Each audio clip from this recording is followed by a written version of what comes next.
Guys good morning welcome છે તમારા એક નવા બ્લોગમાં. તો રિકિન છે મારા ઘરે અને હું અહીંયા છું એકથી અત્યારે, કારણ કે રિકિનને એના મામા ત્યાં જવું હતું તો એને મોકલી આપ્યો. મારા પપ્પાને ફોન કરેલો હતો ને રિકિન ગયો છે એના નાનું સાથે ઘરે ને મસ્ત ત્યાં એન્જોય કરે છે. હું પણ ત્યાં જ જાઉં છું, તમને બતાવું કે શું કરે છે, તો બ્લોગમાં તમે બન્યા રહેજો. કંઈ નહીં ગાઈસ, કાલે તો કંઈ શૂટ એટલું થયેલું નહીં હતું કારણ કે કાલે એક ઇમરજન્સી આવી ગયેલી હતી, એટલે મારે ત્યાં જવું પડ્યું હતું. તમે બ્લોગમાં જોઈ જશે કે હું પાછી મારા મામા સસરાના ઘરે ગઈ હતી કાલે. તો કંઈ નહીં, આજે હું તમને બતાવીશ કે આખા દિવસમાં હું રિકિન સાથે શું કરું છું, આખો દિવસ કઈ રીતના નીકળે.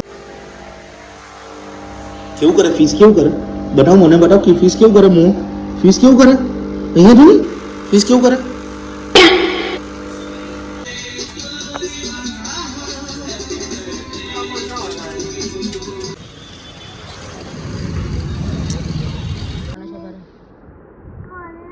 ખોલું ખોલું પણ રમવાની વસ્તુ નથી કઈ. ગાઈસ, આજે હું મારા ઘરે ગઈ હતી અને રિકિન 1 વાગ્યાનો બપોરનો સૂતેલો હતો, એ 5 વાગે ઉઠ્યો છે. એટલે અત્યારે કેટલા વાગે સૂઈ છે કંઈ નક્કી નથી. રિકિન ઊંઘ આવે છે? સૂઈ જઈએ રિકિન. આલી કરી જોયું ના, આજે રિકિને ઊંઘ કેટલા વાગે આવે છે કંઈ ખબર નથી. ટીવી જોઈએ છે રિકિની રાયમ. રિકિને ટ્રેક્ટરની મેથી મારી રહ્યું છે.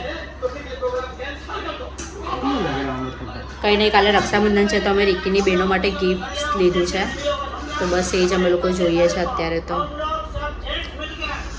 હવે એને પેકિંગ મેકિંગ કરાવશું, કાલે પછી આપશું રિકીની બેન જે પણ એને બાંધે એને. હવે રિકીન મને કેટલા વાગે શું, અત્યારે તો 11 વાગી ગયા છે, જોઈએ હવે. ગાઈસ, કંઈ નહીં, આ બ્લોગને હું અહીંયા જ એન્ડ કરું છું. હવે રિકીને જેમ તેમ કરીને હવે સુવડાવીએ, નહીં તો આવી રીતના બેસું ને તો એ જાગતો જ રહેશે. એના કરતાં લાઇટ ઓફ કરીને એને સુવડાવવાનું ટ્રાય કરીએ. તો બ્લોગ તમને ગમ્યો તો બ્લોગને લાઇક, ચેનલને સબસ્ક્રાઈબ કરી દેજો અને સપોર્ટ કરતા રહેજો. બાય.